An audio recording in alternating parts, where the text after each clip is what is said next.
For all of you who are naturally suspicious about things that maybe have some ulterior motives behind the scenes, here are a few stories about our favorite subjects: AI, artificial intelligence and taking jobs, and also electric vehicles. First one is front page article, Wall Street Journal. Talked to several fire response departments across the country. They did interviews, and the common consensus was the best way to extinguish a flaming electric vehicle: let it burn. Can't put it out.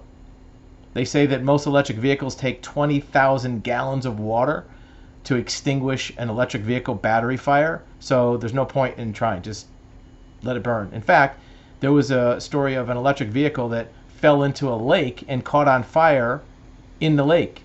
The lake water caused the fire, so putting water on it really doesn't help. Also, there's some questions about whether or not electric vehicle owners are going to be fined for damages that they do to the roadways. Electric vehicles are much heavier than regular cars. They have a huge, sometimes a 1-ton battery or 2-ton battery in the car that puts extra pressure on the road, and it's doing damage, and some governments are calling for damage fees paid by drivers because they're creating more potholes on the roads. So even if it's not implemented yet, I'm sure it's something that's going to come up later. Also, there's a question about the security of EV chargers. This is something that hasn't really been talked about.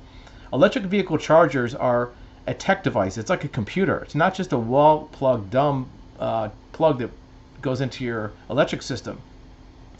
The public chargers and even your home charger has a computerized interface with the car to make sure the car is plugged in, to make sure it's the right voltage, to make sure if it's a public charger you have an account or you made payment or you have access to it. Because of that, it's connected to the internet, connected to remote access. What if somebody gets into that system and hacks it and adjusts the voltage?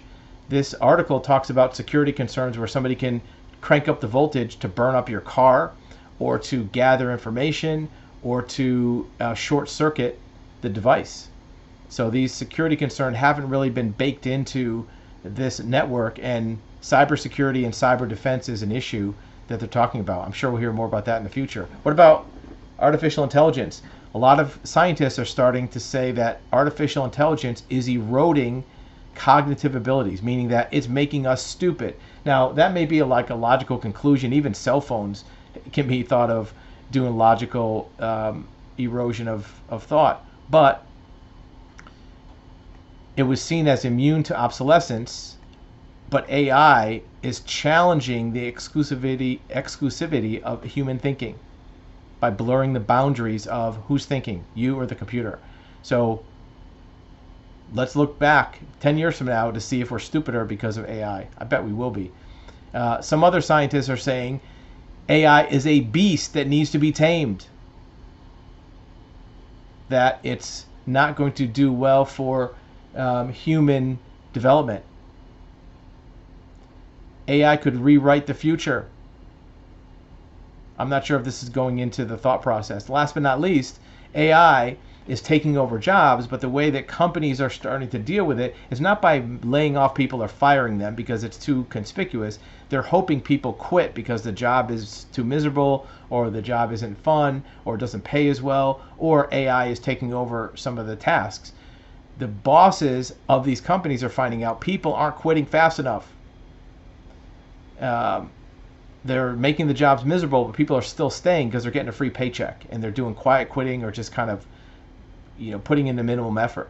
So when you see bosses wanting people to quit, that tells you that they're getting ready for the AI revolution. I know you have an opinion about all this. Let us know in the comments.